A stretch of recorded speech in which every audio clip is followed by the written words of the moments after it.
أعوذ بالله من الشيطان الرجيم. بسم الله الرحمن الرحيم. ياسين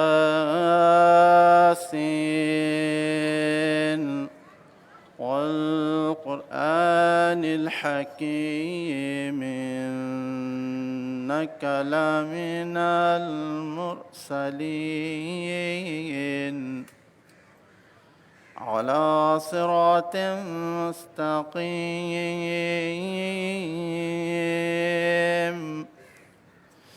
تنزيل العزيز الرحيم لتنذر قوما ما أنذر آباؤهم فهم غافلون لقد حق القول على أكثرهم فهم لا يؤمنون إنا جعلنا في أعناقهم أغلالا فهي إلى الأذقان فهم مقمحون وجعلنا من بين أيديهم سدا ومن خلفهم سدا فأغشيناهم فهم لا يبصرون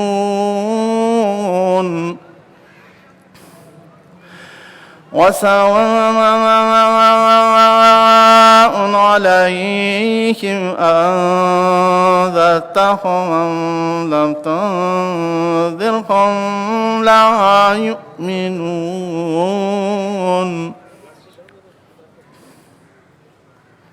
إنما تنذر من اتبع الذكر وخشي الرحمن بالغيب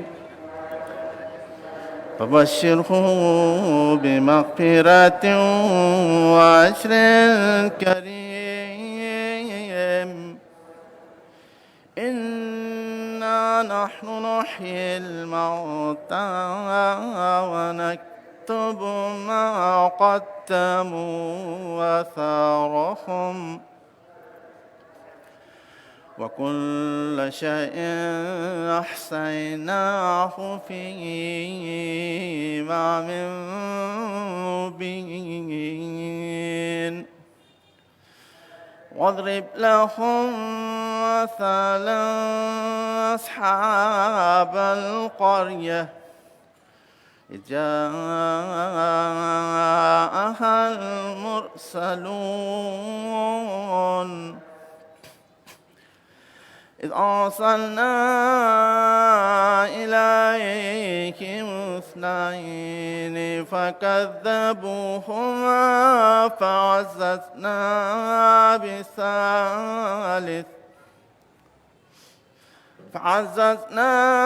بثالث فقالوا إنا إليكم مرسلون قالوا ما أنتم إلا بشر مثلنا وما أنزل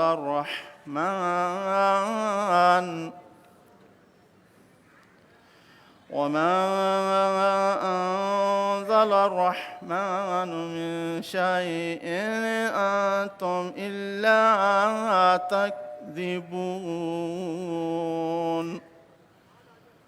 قالوا ربنا يعلم إنا إليكم لمرسلون وما علينا إلا البلاغ المبين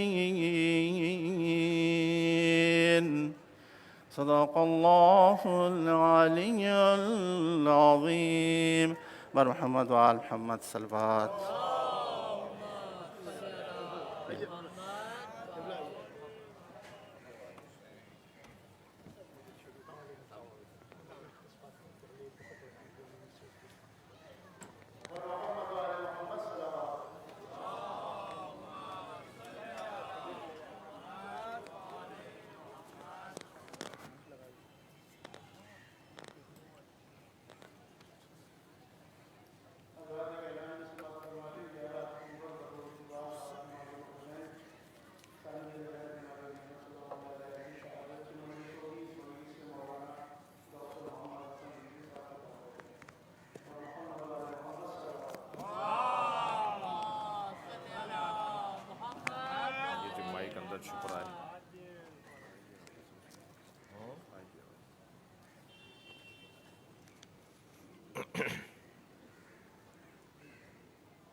فاتحہ.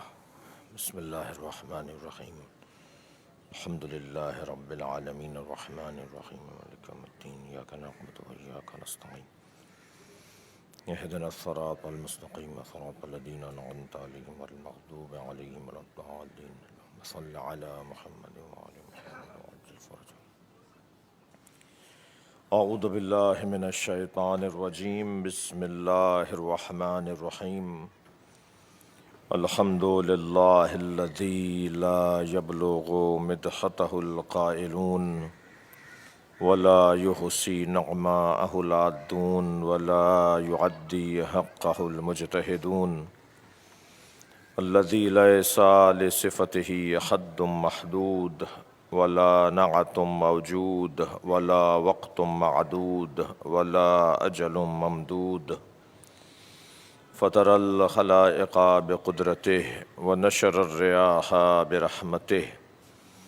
الصلاة والسلام على الرسول المسدد المصطفى العمجد المحمود الأحمد سيدنا ومولانا ومولى الكونين جد الحسن والحسين عاني أبا القاسم محمد.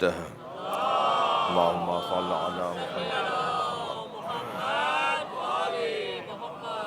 وآلہ الطیبین الطاہرین المعصومین الذین قال اللہ انما یرید اللہ لیذہب عنکم الرجس اہل البیت ویطہرکم تطہیرا.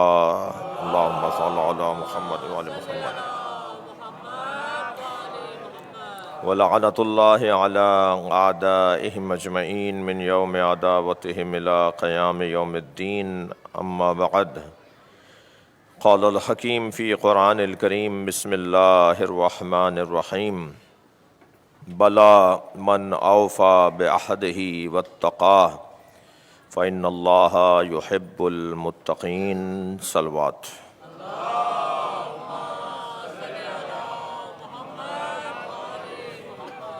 التماس ہے ایک سورہ فاتحہ 3 مرتبہ سورہ اخلاص مرحوم مغفور حمید داؤد حبیب کے سال ثواب کے لیے تلاوت فرمائیں. بسم اللہ الرحمن الرحیم. الحمد للہ رب العالمین الرحمن الرحیم مالک یوم الدین. ایاک نعبد و ایاک نستعین. اہدنا الصراط المستقیم صراط الذین انعمت علیہم غیر المغضوب علیہم ولا الضالین. بسم اللہ الرحمن الرحیم. قل هو اللہ احد اللہ الصمد لم یلد ولم یولد ولم یکن له کفوا احد.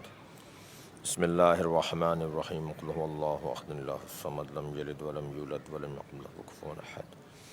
بسم اللہ الرحمن الرحیم. قل هو اللہ احد اللہ الصمد لم یلد ولم یولد ولم یکن له کفوا احد. اللہم صل علی محمد وعلی محمد. صلوات ہدیہ کرتے ہیں.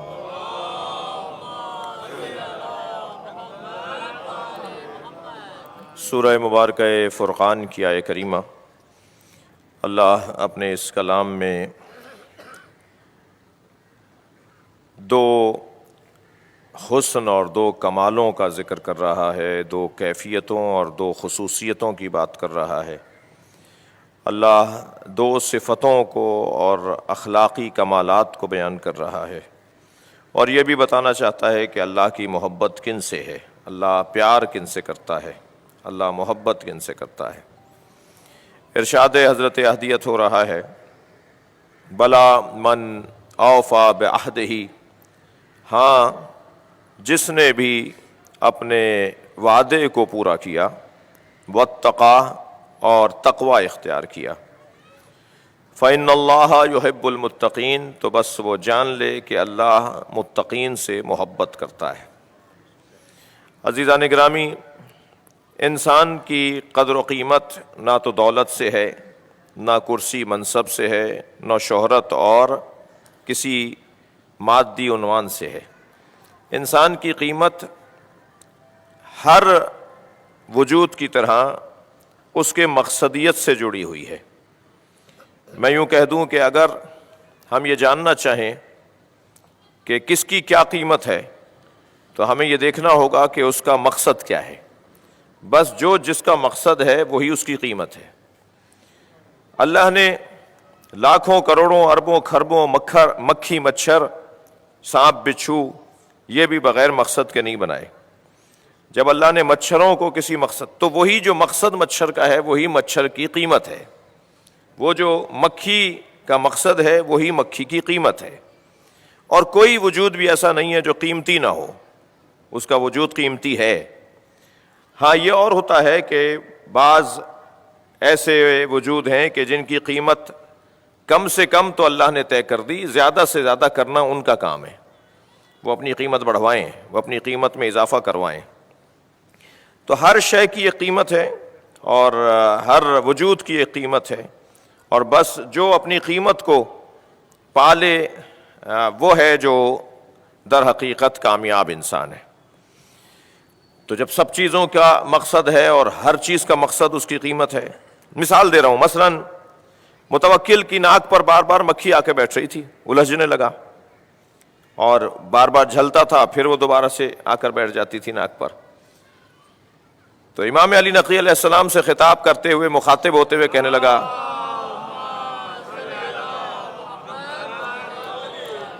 الجھ کر مکھی سے الجھ کر امام سے بولا، اللہ نے یہ مکھی کیوں بنائی ہے؟ تو امام نے بے ساختہ فرمایا، متکبروں کے غرور کو مٹانے کے لیے۔ تو اگر ہم ہر چیز کی مقصدیت کو پالیں تو وہی چیز اس کی قیمت ہے۔ اور اس میرے مدعا پر سہارے کے طور پر میں مولا علی علیہ السلام کا قول آپ کو سنا دوں۔ حضرت فرماتے ہیں،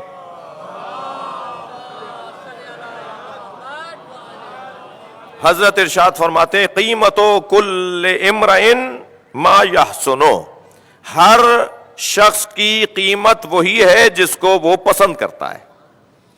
تو پسند جو ہے نا ہماری، وہ ہماری قیمت ہے۔ مثلا اس وقت ہماری قیمت کیا ہے جی؟ نماز پڑھنا۔ مثلا حج پر گئے، قیمت کیا ہے جی؟ حج ہے۔ تو وقتی طور پر بھی جس چیز کو بھی ہم پسند کر رہے ہیں وہی چیز ہماری قیمت ہے۔ تو جب سب چیزوں کو اللہ نے مقصد، اچھا یہ بھی طے ہے کہ کسی چیز کو بھی اللہ نے بغیر مقصد کے نہیں بنایا۔ عبث تو اس نے خلق ہی نہیں کیا، بیکار تو کسی کو اس نے خلق ہی نہیں کیا۔ جب ہر شے مقصد کے تحت اور ہدف کے تحت خلق کی گئی ہے تو بس وہی جو اس کا مقصد اور ہدف ہے وہی اس کی قیمت ہے۔ قیمت میں اضافہ انسان کے ہاتھ میں ہے۔ میرے مولا علی ارشاد فرماتے ہیں، خبردار اپنی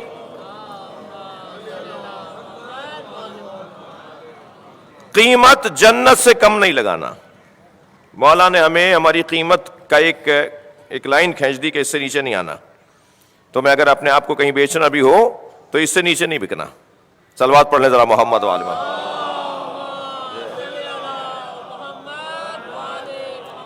فرمایا فلا تبیعوہا الا الجنہ، نہیں بیچنا اپنے آپ کو مگر اگر اپنے آپ کو بیچنا ہو تو جنت کے عوض بیچنا۔ تو علی نے ہماری قیمت کم سے کم جنت لگا دی۔ ہماری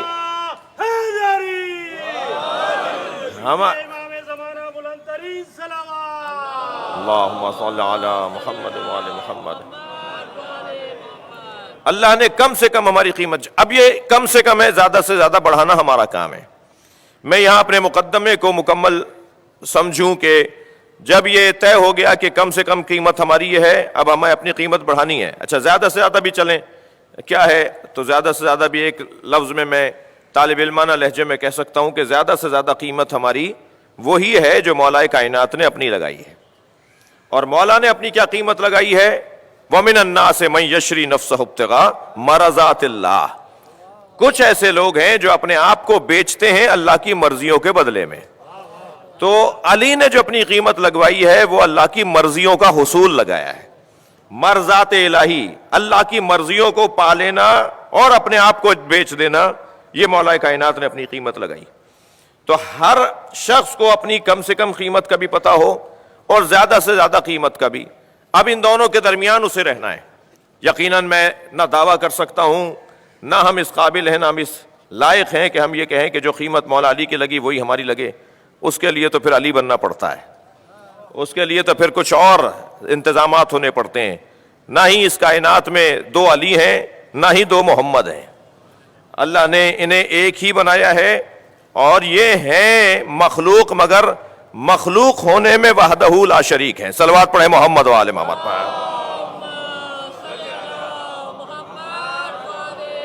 اس سے بہتر اور بلند صلوات نبی کی ذات پہ پڑھیں.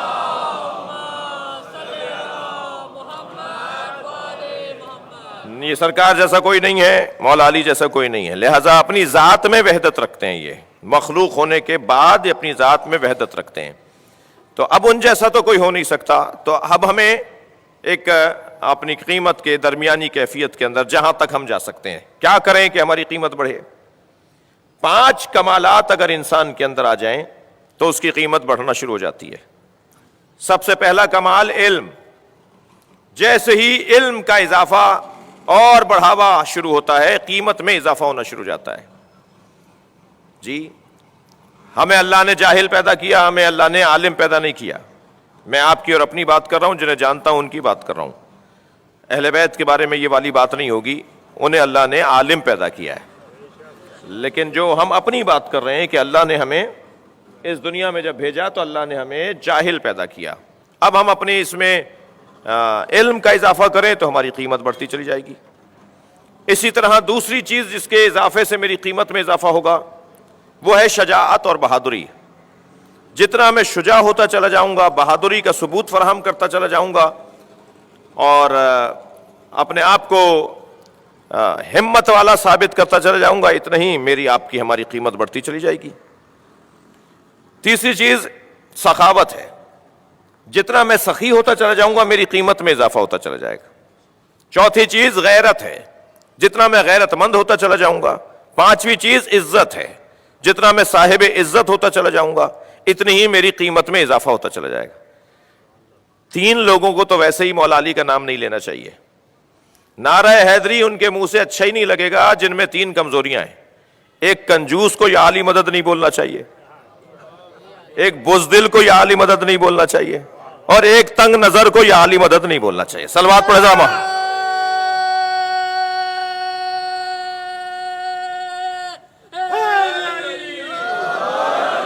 چھوٹی سوچ رکھنے والا، گھٹا ہوا دماغ، تنگ نظر انسان کبھی بھی بڑے لوگوں کا دوست نہیں ہوتا. بڑے لوگوں کا دوست ہونے کے لیے ثبوت فراہم کرنا ہوگا کہ تم بڑے لوگوں کے دوست ہو، تو ثابت کرو کہ تم بڑے لوگوں کے دوست ہو. جی یہ جو خوبیاں ہیں، یہ جو کمالات نفسانیہ ہیں، جو انسان کے اندر موجود کمالات کا عنوان ہے، یہ عزیزان گرامی بڑھانا ہے، اس میں اضافہ کرنا ہے، اسے پانا ہے، اسے اور بہتر کرنا ہے اور اپنی قیمت میں اضافہ کرنا ہے. اور اپنی قیمت میں اضافے کا مطلب ہرگز یہ نہیں ہے کہ ہمیں کہیں مثلا کسی کراچی کی مارکیٹ میں ہماری کوئی قیمت لگے گی، یا مثال کسی جو ہے وہ عالمی مارکیٹ میں ہماری قیمت لگے گی. ہاں ہماری قیمت میں اضافہ تو ہماری قیمت لگے گی کہاں؟ ہماری قیمت وہاں لگے گی کہ جہاں ہمیں بیچا جا سکتا ہے اور ہمیں کوئی خرید سکتا ہے. اور ہمیں کہاں بیچا جا سکتا ہے اور کہاں خریدا جا سکتا ہے؟ وہ بارگاہ اللہ کی بارگاہ ہے. ہمیں در حقیقت اللہ کی بارگاہ میں خود کو بیچنا ہے، اور ہمیں کوئی خریدنے کا اگر حق رکھتا ہے تو وہی ہے کہ جو ہمارا خالق اور ہمارا رب ہے. اور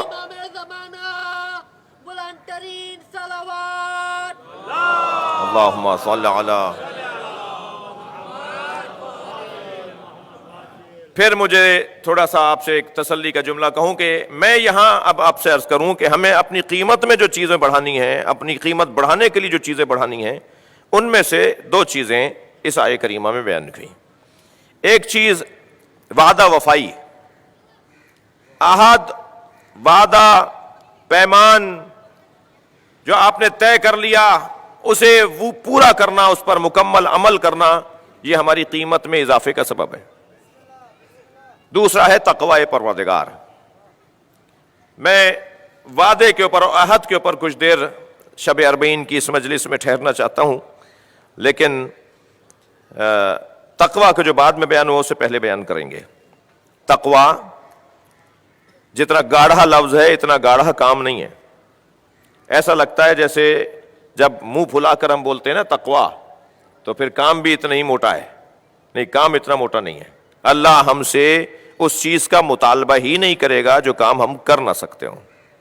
جب اللہ ہم سے تقوی کا مطالبہ کر رہا ہے تو اس کا مطلب ہے یہ کام ہم کر سکتے ہیں۔ اور عزیزان گرامی، تقوی فطری طور پر ہم اللہ کے یہاں سے لے کر آئیں، ہم پیدائشی طور پر متقی ہونے کی صلاحیتیں لے کر آئیں، جیسے پیدائشی طور پر عالم ہونے کی صلاحیت لے کر آئیں، جیسے پیدائشی طور پر سخی ہونے کی صلاحیت لے کر آئیں، جیسے پیدائشی طور پر شجاع اور بہادر ہونے کی صلاحیتیں، جیسے پیدائشی طور پر صاحب غیرت اور صاحب عزت ہونے کی صلاحیت لے کر آئیں، ہم اللہ کے ہاں سے تقوی کی صلاحیت لے کر آئیں، جس کی موٹی مثال یہ ہے کہ یہ ہمارا چھوٹا سا بچہ یہ ہر ایک کے ہاتھ کا لیا نہیں کھاتا، ہر ایک سے ہاتھ نہیں ملاتا، ہر ایک کی گود میں نہیں بیٹھتا، یہ ننھا سا بچہ ہر ایک عورت کی گود میں نہیں جاتا، یہ ہر ایک سے ہر بات نہیں کرتا، یہ جو نہیں کرتا نہیں کرتا نہیں کرتا اسی کو تقوی کہا جاتا ہے۔ اب یہ جو نہیں کرنے کا نہیں کرنے کا نہیں کرنے کا جو جذبہ ہے، یہ اگر قرآن اور سنت اور اہل بیت کے مطابق ہو جائے تو یہی ولی بنا دیتا ہے، یہی انسان کو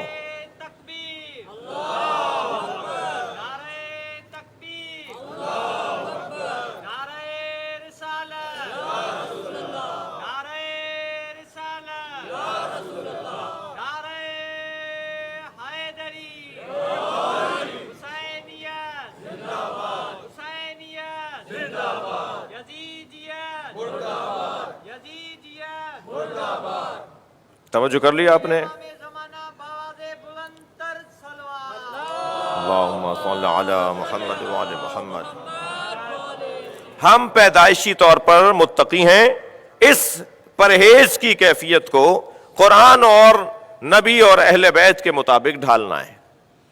اب جو انہوں نے کہا ہے نا کہ یہ نہیں کرو یہ نہیں کرو یہ نہیں کرو یہ نہیں کرو، ان چیزوں کی طرف ہمیں توجہ دینی ہے، کیونکہ بہت سارے ایسے منہیات ہیں، بہت سارے ایسے پرہیز ہیں جن کو سمجھنے میں ہماری عقل پر گرد جم جانے کی وجہ سے ہم تاخیر کا شکار ہو جاتے ہیں۔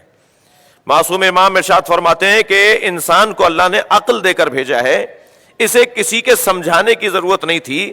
ماحول کی گرد جب عقل پہ جمنا شروع ہو جاتی ہے تو ہر کچھ مدت کے بعد اللہ نبی یا وصی نبی کو بھیجتا ہے اور وہ عقل کو صاف کرتے ہیں تاکہ یہ خود سمجھنے لگ جائے۔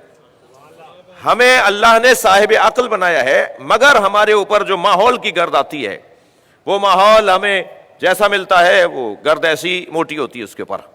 اگر ماحول خطرناک ہو تو زیادہ عقل کام کرنے سے معذور ہو جاتی ہے، اور اگر ماحول کچھ بہتر ہو تو عقل وہاں کچھ زیادہ بہتر کام کرنے لگتی ہے۔ تو اب یہ عقل کے مطابق ہم اگر عمل انجام دینے لگیں اور عقل بھی ہماری گرد آلود ہو، ماحول کا گرد اس پہ جمع ہوا ہو، شرک اور کفر کی گرد اس پہ لگی بھی ہو، تو پھر ہماری عقل کام نہیں کر پائے گی۔ لہٰذا انبیاء کرام اور ائمہ اہل بیت کا کام یہ ہوتا ہے کہ وہ عقل کی گرد کو صاف کرتے ہیں اور عقل کام کرنے لگتی ہے۔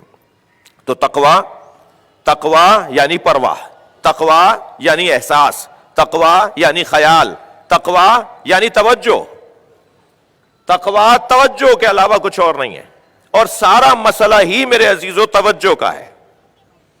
ہم ہر کام میں اگر توجہ مکمل کر لیں تو اس کام میں کبھی ناکام نہیں ہوں گے، اور جب توجہ ہماری مکمل ہو جائے گی تو وہ کام ہمارا کامیاب ہو جائے گا اور ہم نقصان بھی نہیں اٹھائیں گے اور اپنا فائدہ بھی بھرپور حاصل کر پائیں گے۔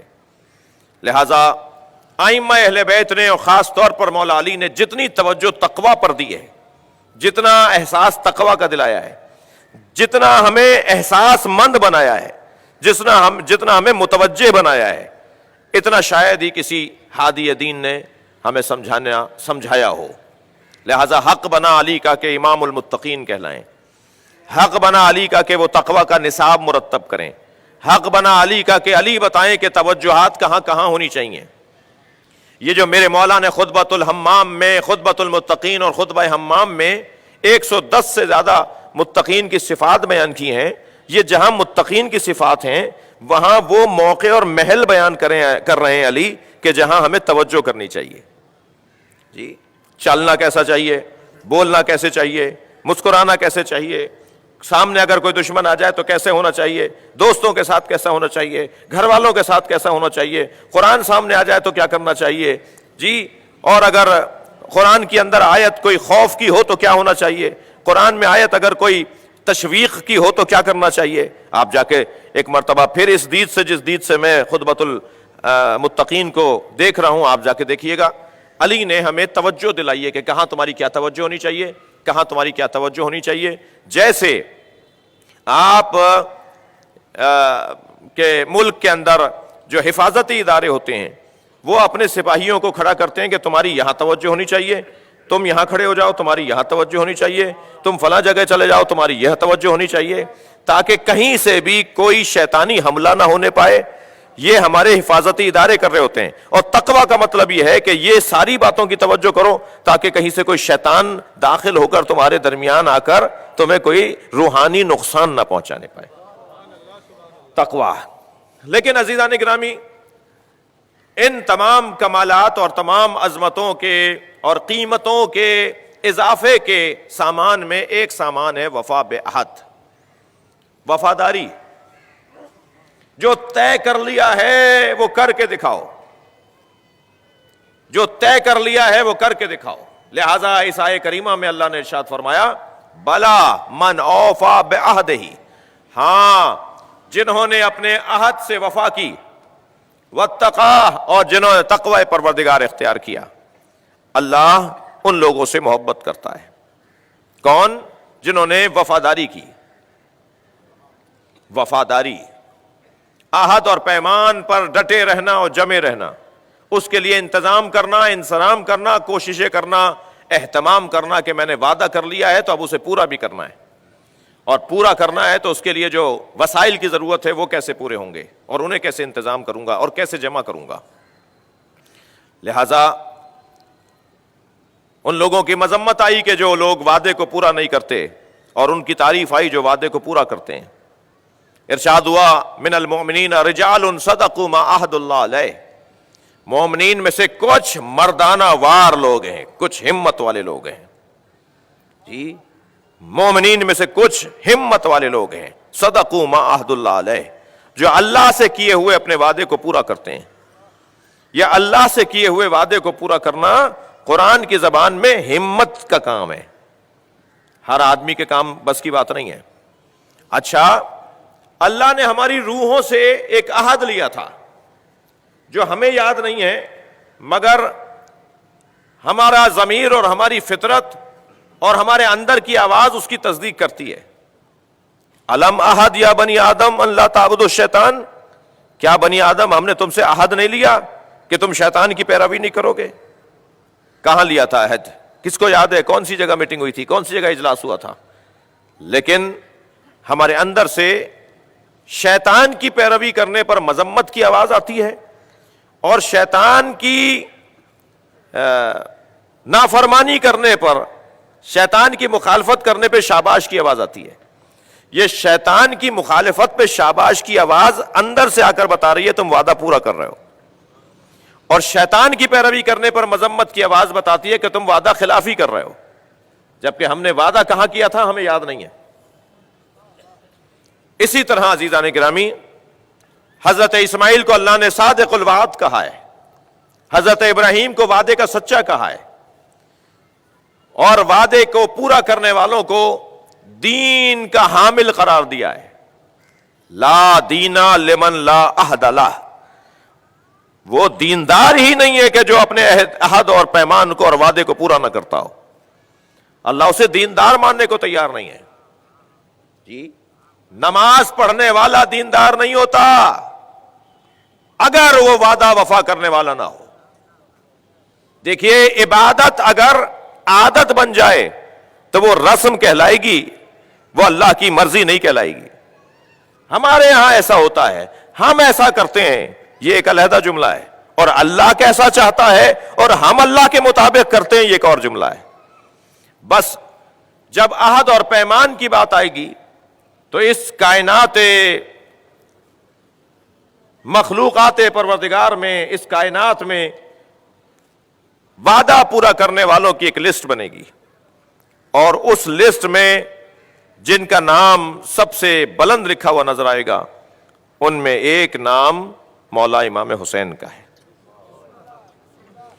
کہاں وعدہ کیا تھا؟ اللہ سے اپنی خلقت کے موقع پر وعدہ کیا تھا. پھر حسین عالم انوار میں اور عالم الست کے اندر جب تھے, جب حسین نے وعدہ کیا کہ کیسے قربانی دینی ہے, اور پھر جب حسین اپنی ماں کی گود میں آئے تو پھر حسین ابن علی کے لیے کہا گیا, اور بچپن میں نبی نے گود میں اٹھا اٹھا کر وعدوں کو دہرایا کہ تمہارا یہ وعدہ ہے اللہ کے ساتھ. وہ جو ایک لفظ ہمارے ہاں ممبر کی زبان میں کہا جاتا ہے نا, وعدہ طفلی کو پورا کر رہے تھے, عہد طفلی کو پورا کر رہے تھے. حسین بچپن کے وعدے کو پورا کر رہے تھے. یہ در حقیقت صرف بچپن کا وعدہ نہیں تھا, یہ حسین ابن علی کا وعدہ یوم الست کا وعدہ تھا. وہ اس وقت کا وعدہ تھا جب امام حسین کو اللہ نے خلق کیا تھا. وعدہ پورا کرنے والوں میں جو بڑے نام آئیں گے ان میں ایک بڑا نام امام حسین کا ہے, ایک بڑا نام حضرت عباس کا ہے. تمہیں کربلا کے لیے مانگا گیا ہے, اٹھتے بیٹھتے چلتے پھرتے آتے جاتے ایک ہی بات, عباس تمہیں کربلا کے لیے مانگا گیا ہے, تمہیں اپنے جوہر شجاعت کربلا میں دکھانے. اور وہ وعدہ پورا کرنے کے لیے حسین ابن علی کے ساتھ کربلا آ گئے, مگر کربلا کے میدان میں اطاعت امام کا جو وعدہ تھا کہ امام کی اطاعت میں تمہیں اپنے جوہر دکھانے, تو جوہر بازوؤں کے تو نہیں دکھا پائے مگر اپنی ہمت اور صبر اور برداشت کے جوہر دکھا گئے. اللہ کسی کو یوں ہی باب الحوائج نہیں بناتا. آج یوں ہی مولا عباس کا روزہ مولا امام حسین کے روزے کے برابر ہے, ایسے ہی نہیں بن گیا. آج عظمت ابو الفضل عباس کسی بھی ہادی برحق سے کم نہیں ہے اور مقام ان کا بڑا عظیم ہے, وہ یوں ہی نہیں ہو گیا. اللہ نہ پڑوس کی بنیاد پر کسی کو انعام دیتا ہے, نہ رشتہ داری کی بنیاد پر کسی کو مقام دیتا ہے.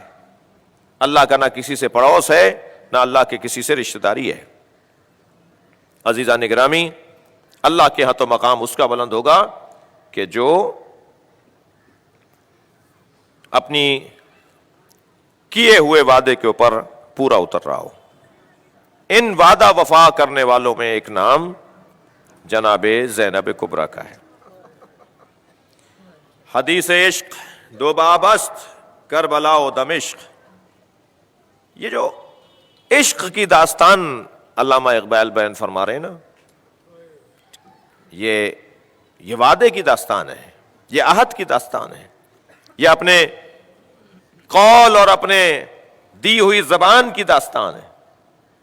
حدیث عشق دو باب است کربلا و دمشق, یکے حسین رقم کرد دیگرے زینب. ایک وعدہ حسین نے کربلا میں پورا کیا اور ایک وعدہ زینب نے دمشق میں پورا کیا. کربلا کا واقعہ آج اتنی مدت گزرنے کے بعد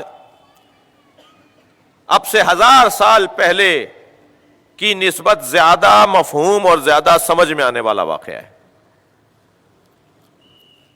پہلے 200 سال تک واقعہ کربلا کے پہلے 200 سال تک کربلا اتنی سمجھ میں نہیں آئی تھی جتنی کربلا آج سمجھ میں آئی ہے. جیسے جیسے شعور بشر بڑھتا جائے گا, جیسے جیسے فہم بشر بڑھتا جائے گا, ایسے ایسے کربلا سمجھ میں آتی چلی جائے گی.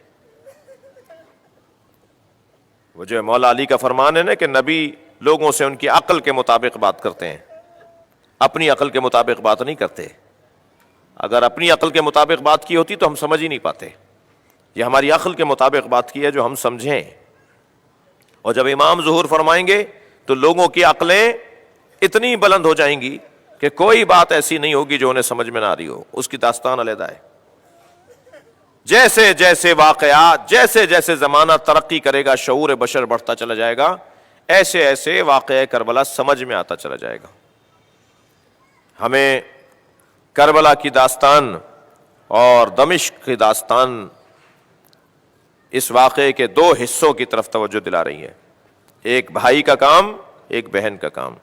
ایک کا میدان تلوار کا، ایک کا میدان صبر کا.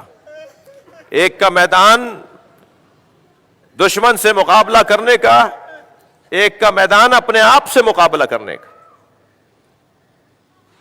ایک کا میدان بازوؤں کا زور دکھانے کا اور ایک کا میدان زبان کا زور دکھانے کا. لہذا جناب زینب کا میدان میرے لیے مشکل ہے کہ میں طے کروں کہ کس کا میدان زیادہ قوی ہے. بہت مشکل بات ہے.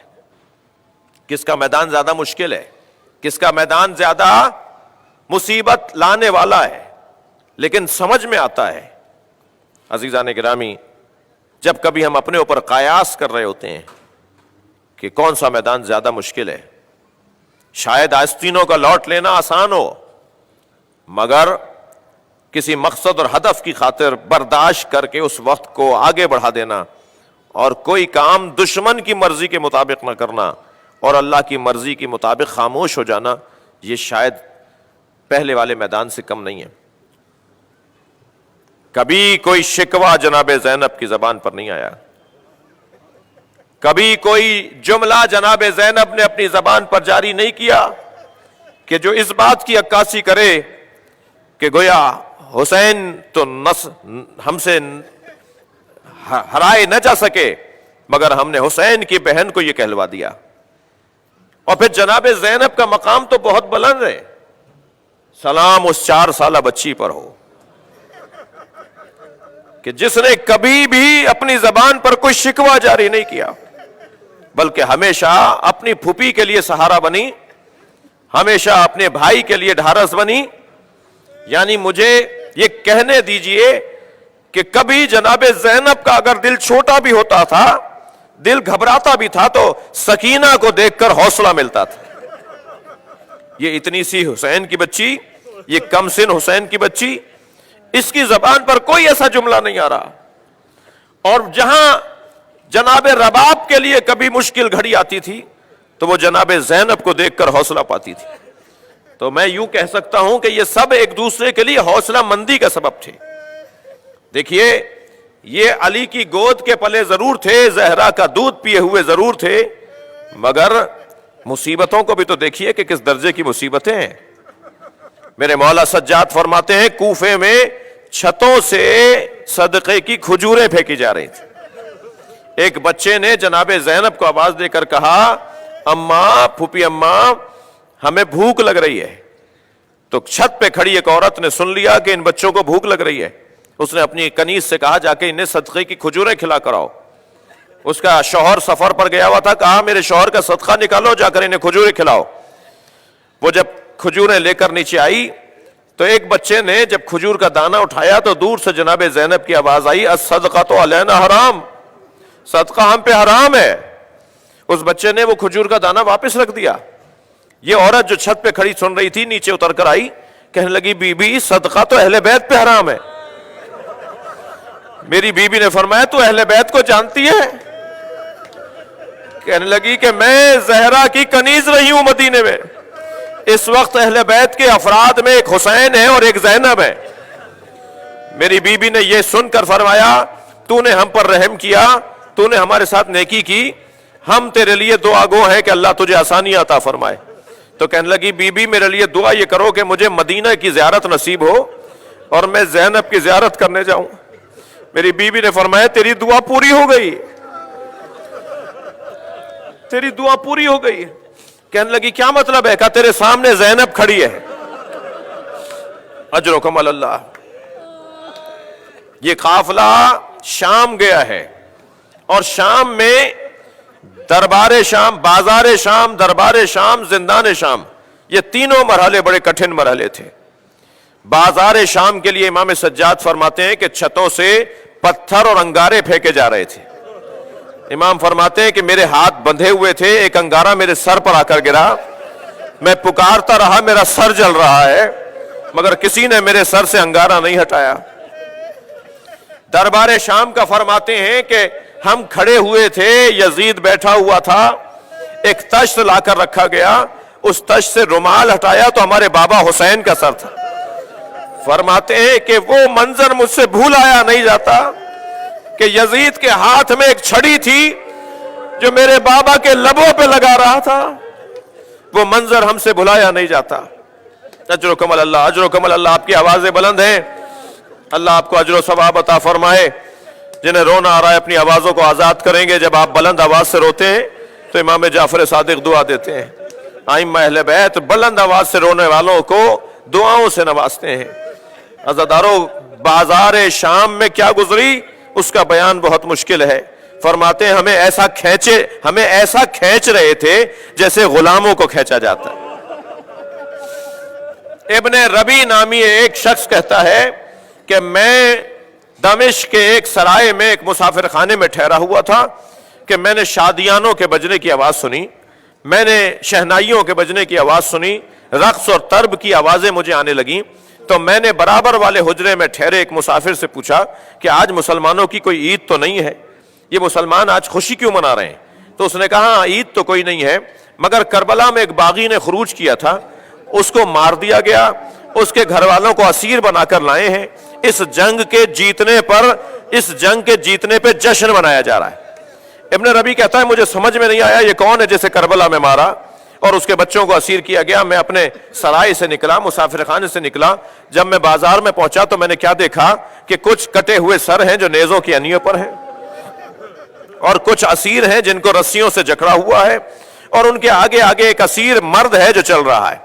کہنے لگا میں ان کے قریب گیا اور میں نے کہا تم نے کربلا میں کیا کیا تھا جو تمہیں مار دیا، تمہارے بڑوں کو مار دیا، تمہیں اسیر بنا لیا؟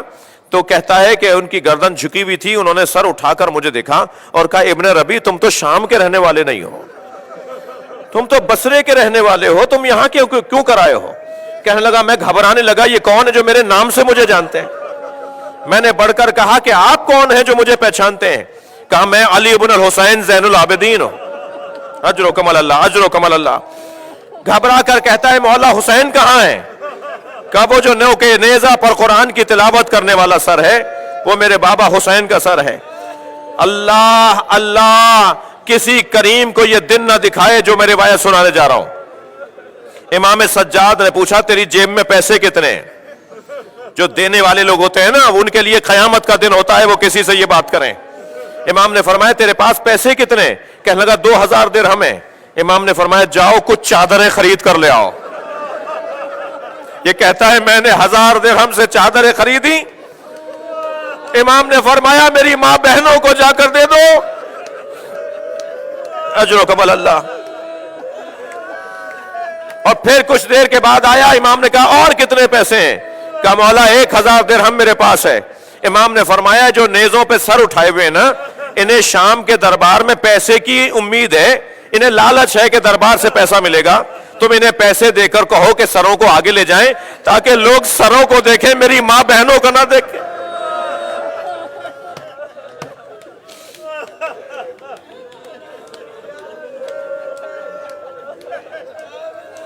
ابن ربی کہتا ہے کہ میں نے کچھ لوگوں کو پیسے دیے، کچھ نے نہیں لیے، کچھ سر گئے آگے کچھ نہیں گئے۔ اسی اسنا میں روایت یہ والی مکمل کر رہا ہوں، کہتا ہے اسی اسنا میں نے دیکھا ایک شخص نے حسین کی پیشانی پہ پتھر مارا۔ حسین کی پیشانی پہ پتھر لگا تو مجھ سے برداشت نہیں ہوا، میں نے تلوار نکالی اور اس کی طرف بڑھنا چاہا جس نے پتھر مارا تھا، تو زین العابدین مولا کی آواز آئی ابن ربی صبر کرو، تم سے ایک پتھر برداشت نہیں ہوا، ہم کربلا سے پتھر کھاتے آ رہے ہیں، ہمیں دربار شام میں جانے دو، نانا کا دین پہنچانے دو۔ بہت گریہ ہو گیا، مجلس ہو گئی عزادارو، بس 2-4 منٹ اور لے لیجئے اور آ جائیے شام کے زندان سے رہائی۔ امام سجاد سے کسی نے پوچھا مولا آپ کی عمر تو اتنی نہیں ہے، یہ بڑھاپا کیسا ہے؟ فرمانے لگے بہن کے جنازے نے بوڑھا کر دیا، وہ ننھی سی میت، وہ جناب سکینہ کا جنازہ، وہ جو زندان شام میں قبر بنا کر آ گئے۔ عزادارو قافلہ تیار ہوا، جناب زینب نے دیکھا کہ محملوں پر رنگین کپڑے لگے ہوئے ہیں، فرمایا زین العابدین میں ان محملوں میں نہیں بیٹھوں گی، اجعلوہا سودا حتی یعلم الناس نحن فی ہزائے اولاد زہرا، اے زین العابدین انہیں کالے کپڑوں میں تبدیل کرواؤ تاکہ جہاں جہاں سے یہ سواریاں جائیں لوگ سمجھ جائیں کہ اولاد زہرا کے عزادار جا رہے ہیں۔ میرے مولا سجاد نے کہا کہ ان کے کپڑے تبدیل کروائے جائیں، چادروں کو تبدیل کروایا گیا، کالے عماریاں بنوائی گئیں، اور پھر جب ساری بیویاں بیٹھ گئیں تو امام سجاد نے جناب زینب سے کہا پھوپھی اماں قافلہ بڑھایا جائے، ساری بیویاں بیٹھ چکی ہیں۔ تو جناب زینب کی آواز آئی بھابی رباب نظر نہیں آ رہی، بھابی رباب نظر نہیں آ رہے۔ امام کی آنکھوں میں آنسو آ گئے، فرمایا مجھے پتا ہے میری ماں کہاں ہے۔ اب آگے آگے امام سجاد اور پیچھے پیچھے ساری بیبیاں۔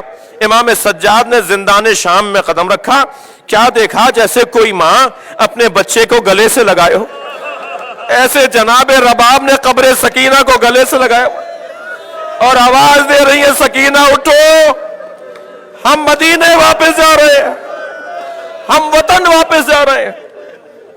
جناب زینب نے بڑھ کر کہا بھابی قافلہ جا رہا ہے۔ فرمانے لگی اے زینب میرا مدینے میں کون ہے؟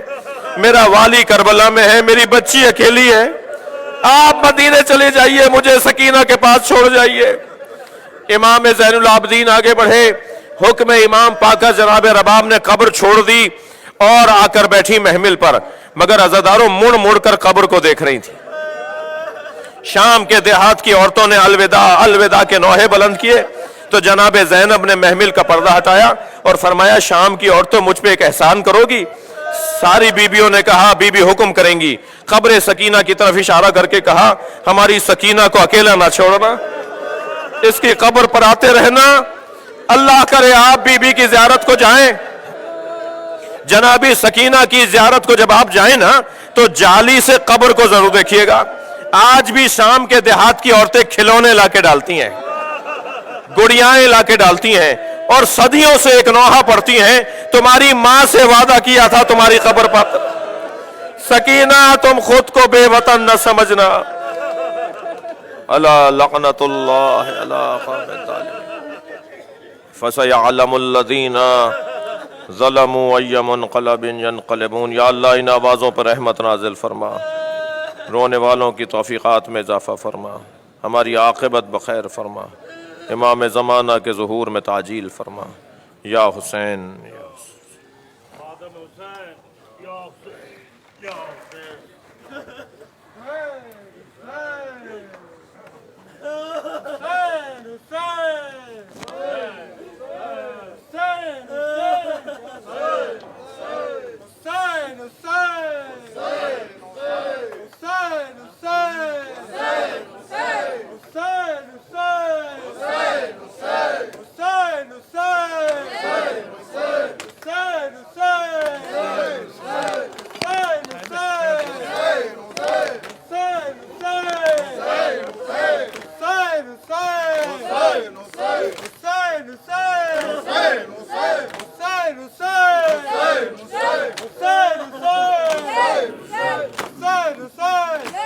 پروردگار بحق کے چہردہ معصومین مولا حسین کے تمام مومن مومنات کو اس بلا سے اور اس بیماری سے محفوظ رکھے پروردگار۔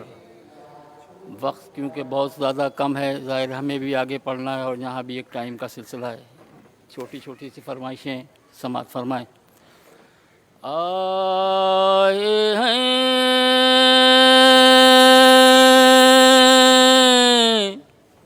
آئے ہیں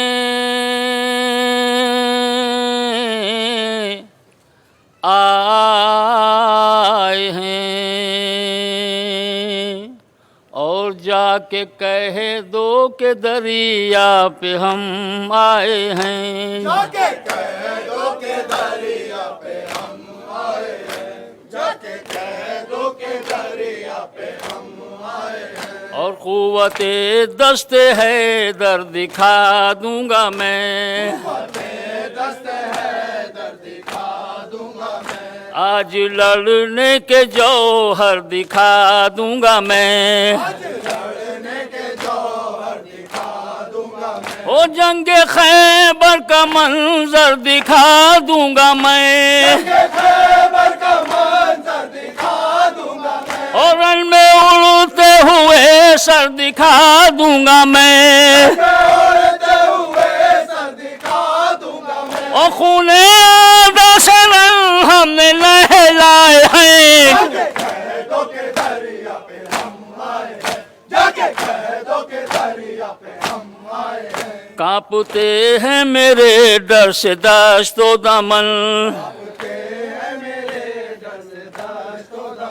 میں ہوں تصویر عزم حسین و حسن، تصویر عزم حسین و حسن، او میری رگ رگ میں ہے جوش خیبر شکن، میری رگ رگ میں ہے جوش خیبر شکن، او فوج باطل تو کیا ہے الٹ دوں گا رن، مجھے باطل تو کیا ہے الٹ دوں گا رن، اور آسماں میری ہے بس تھر آئے ہیں، قیدوں کے دریا پہ ہم آئے ہیں، جا کے قیدوں کے دریا پہ ہم آئے ہیں، عظمتوں کی نشانی ہے میرا علم، عظمتوں کی نشانی ہے میرا علم، عزم جوش شباب علی کی قسم، میں جوش شباب علی کی قسم، او کاٹ دوں گا سر ظلم و جور و ستم، کاٹوں گا سرے ظلم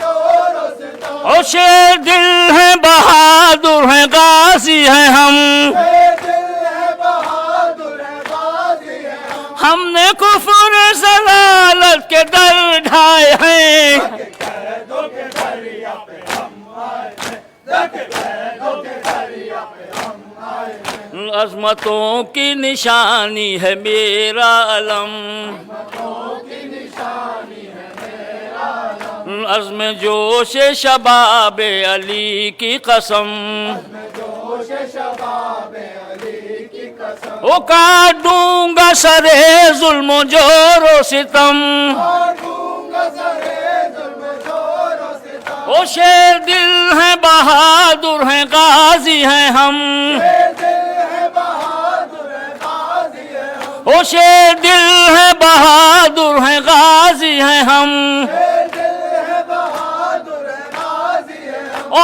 ہم ہر ایک مارکے میں فتح پائے ہیں، قیدوں کے دریا پہ ہم آئے ہیں، جا کے قیدوں کے دریا پہ ہم آئے ہیں، ہوں علی کی جوانی کوئی روک لے، علی کی جوانی کوئی روک لے، ہوں سکینہ کا جانی کوئی روک لے، سینہ کا جانی کوئی روک لے، او کیسے تشنہ دہانی کوئی روک لے، تشنہ دہانی کوئی روک لے، او لے کے جاؤں گا پانی کوئی روک لے، آؤں گا پانی کوئی روک لے، اور ہم سکینہ کے دل کی دعا پائے ہیں، قیدوں کے دریا پہ ہم آئے ہیں، جا کے قیدوں کے دریا پہ ہم آئے ہیں، اے میرے شیر تم سے ہے نام وفا،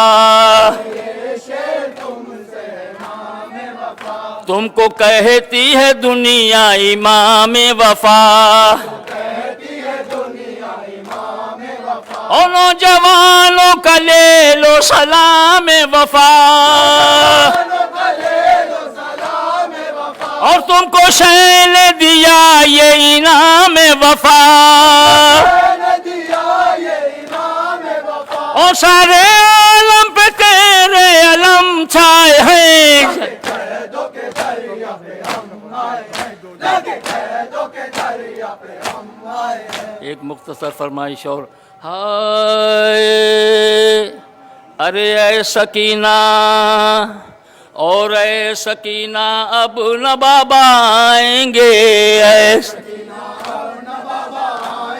اور اے سکینہ اب نہ بابا آئیں گے، سکینہ اب نہ بابا شاہزادی شاہزادی صبر کر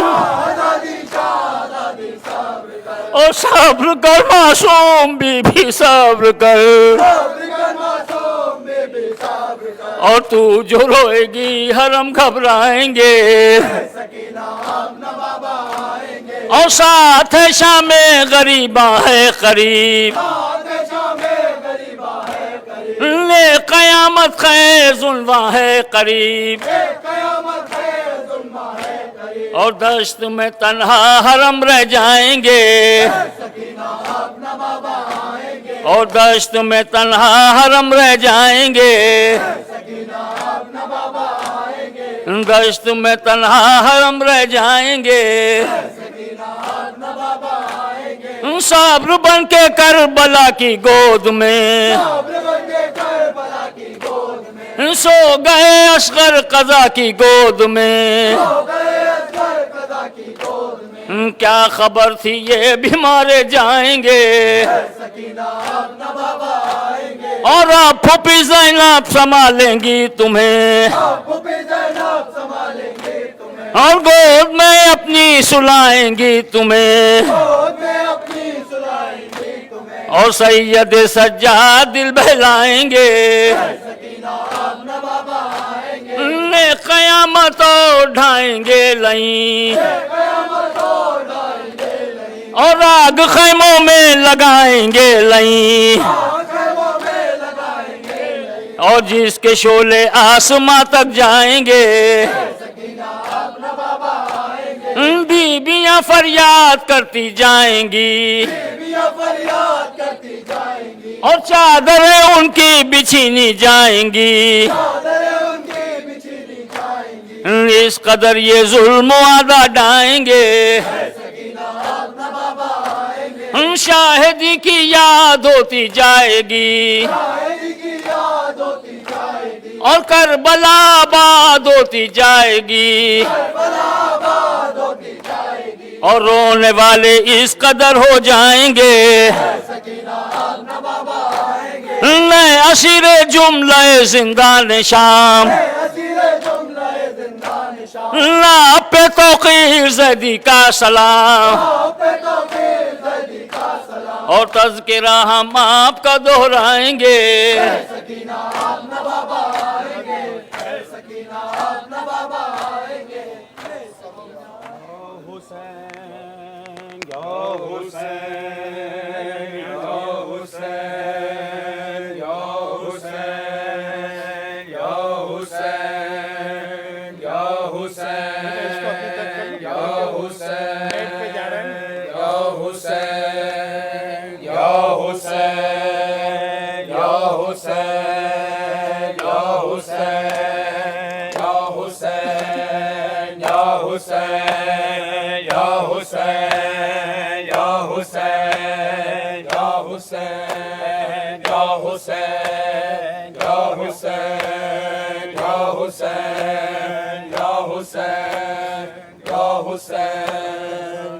منظر کو اور اپنے کھلے سر کو بھولی نہیں میں بازار کے منظر کو اور اپنے کھلے سر کو بھولی نہیں میں بازار کے منظر کو اور اپنے کھلے سر کو بھولی نہیں میں بازار کے منظر کو اور اپنے کھلے سر کو بھولی نہیں میں بازار کے منظر کو اور اپنے کھلے سر کو بھولی نہیں میں اپنے بندے ہاتھوں کو بیمار کے زیور کو بھولی نہیں میں بازار کے منظر کو اور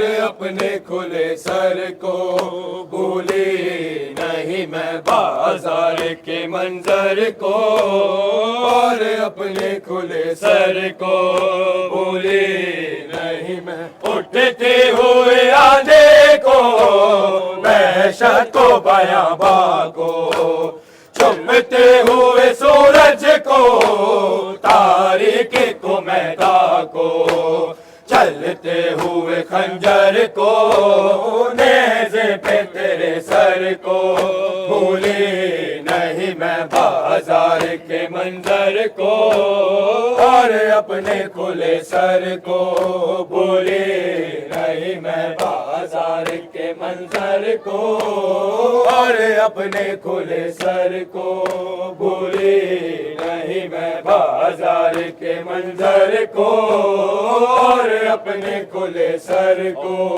بھولی نہیں میں معصوم سکینہ کو بھرتے ہوئے نیزوں کو رستے ہوئے گالوں کو بے رحم تماچوں کو رستے ہوئے کانوں کو کھچتے ہوئے گوہر کو بھولی نہیں میں بازار کے منظر کو اور اپنے کھلے سر کو بھولی نہیں میں بازار کے منظر کو اور اپنے کھلے سر کو بھولی نہیں میں بازار کے منظر کو اور اپنے کھلے سر کو بھولی نہیں میں لہراتے ہوئے نیزا ہے شبر کا وہ بھرنا آ کے میرے پیچھے ہر بی بی کا وہ چھپنا شولوں میں گرے گھر کو چلتی ہوئی چادر کو بھولی نہیں میں بازار کے منظر کو اور اپنے کھلے سر کو بھولی نہیں میں بازار کے منظر کو اور اپنے کھلے سر کو بھولی نہیں میں بازار کے منظر کو اور اپنے کھلے سر کو بھولی نہیں میں جس رات میں تنہا تھی اس رات کے ڈلنے کو ٹوٹے ہوئے نیزے کو اس رات کے پہرے کو بچوں کے سسکنے کو اور راکھ کے بستر کو بھولی نہیں میں بازار کے منظر کو اور اپنے کھلے سر کو بھولی نہیں میں بازار کے منظر کو اور اپنے کھلے سر کو بھولی نہیں میں بازار کے منظر کو اور اپنے کھلے سر کو بھولی نہیں میں یاد آتا ہے ماں کا وہ خاطر میں دس جانا اور آگ کے شولوں میں وہ ماں کا جلس جانا چلتے ہوئے جھولے سے لپٹی ہوئی مادر کو بھولی نہیں میں بازار کے منظر کو اور اپنے کھلے سر کو بھولی نہیں میں بازار کے منظر کو اور اپنے کھلے سر کو بھولی نہیں میں بازار کے منظر کو اور اپنے کھلے سر کو بھولی نہیں میں پیسہ کو میرا بھائی ماں کہہ کے بلاتا تھا غم اس کا میرے بھائی کے نام پہ جاتا تھا رتبے میں جو ماں بن کر آئی اسی مادر کو بھولے نہیں میں بازار کے منظر کو اور اپنے کھلے سر کو بھولے نہیں میں بازار کے منظر کو اور اپنے کھلے سر کو بھولی نہیں میں بازار کے منظر کو اور اپنے کھلے سر کو بھولی نہیں میں ایک چاند تھا بدلے میں چھپتا تھا نکلتا تھا پر دادا نے خیمہ کا اٹھتا تھا بگڑتا تھا وہ خیمہ لیلا سے آئے رخصت اکبر کو بھولی نہیں میں چہلم کے لیے بھیا آئی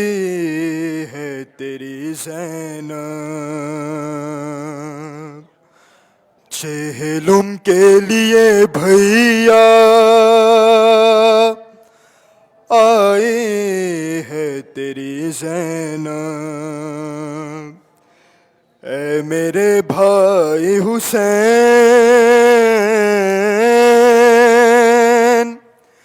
اے میرے بھائی حسین، بھیا میں آ گئی ہوں نانا قدیم بچا کے، بھیا میں آ گئی ہوں نانا قدیم بچا کے، بھیا میں آ گئی ہوں نانا قدیم بچا کے، جاؤں گی اب مدینہ، جاؤں گی اب مدینہ، چہلم تیرا منا کے، بھیا میں آ گئی ہوں نانا قدیم بچا کے، بھیا میں آ گئی ہوں نانا قدیم بچا کے، بھیا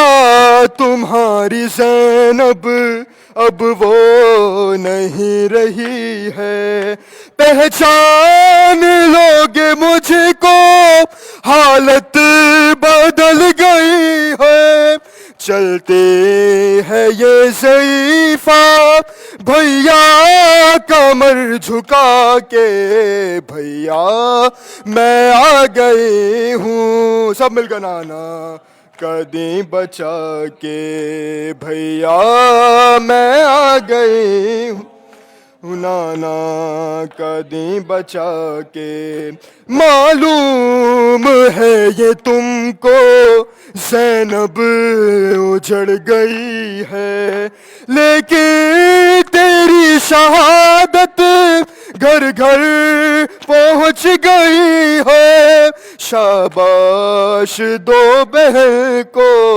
شاباش دو بہن کو، بھائی گلے لگا کے، بھیا میں آ گئی ہوں نانا قدیم بچا کے، بھیا میں آ گئی ہوں نانا قدیم بچا کے، سجاد اور باقر دیں گے گواہی میری، کھائے ہے تازیانے بنت علی نے پھر بھی، لے آئی شامیوں سے، لے آئی شامیوں سے وارث تیرے بچا کے، بھیا میں آ گئی ہوں نانا قدیم بچا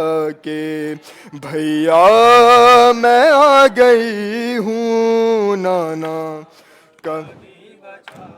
ارے کیسے بتاؤں بھیا بازار میں جو گزری، ارے کہتے تھے سب کے مارو یہ ہے علی کی بیٹی، ارے بابا کے بھی میں بدلے سب آئی ہوں چکا کے، میں آ گئی ہوں نانا قدیم بچا کے، امت نے تجھ پہ بھائی رونے کہاں دیا ہے، جی بھر کے میں نے تیرا ماتم کہاں کیا ہے، روئے گی آج زینب، روئے گی آج زینب فرش عزا بچھا کے، بھیا میں آ گئی ہوں نانا قدیم بچا کے، یہ کہے کہ تکلم اٹھی علی کی بیٹی، عباس کی لحد پر پہنچا دے مجھ کو کوئی، دکھلا دوں با وفا کو، دکھلا دوں با وفا کو، رسی کے نیل جا کے بھیا میں آ گئی ہوں نانا قدیں بچا کے۔ بر محمد وآل محمد صلوات۔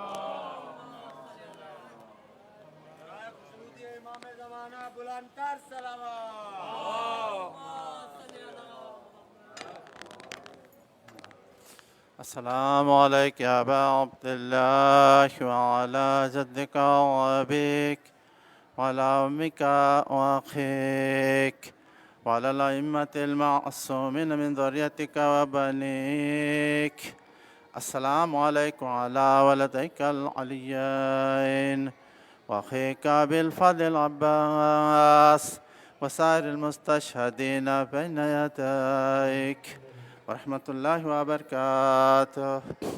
السلام عليك يا غريب الغرباء، السلام عليك يا معين الضعفاء والفقراء، السلام عليك يا سلطان العرب والعجم، يا علي ابن موسى الرضا، وعلى آبائك وأبنائك الطيبين الطاهرين ورحمة الله وبركاته.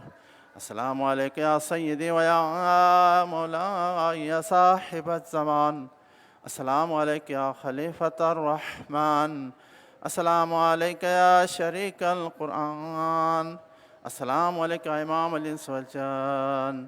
الأمان الأمان من فتنة الزمان، أجل الله تعالى فرجك وسهل الله مخرجك وظهورك ورحمة الله وبركاته. حضرت یہ اعلان ایک مرتبہ پھر سماعت فرما لیں۔ 11 اکتوبر بروز اتوار بعد نماز مغربین بی بی زینب سلام اللہ علیہا کی شہادت کی مجلس ہوگی، اور اس مجلس سے مولانا حسن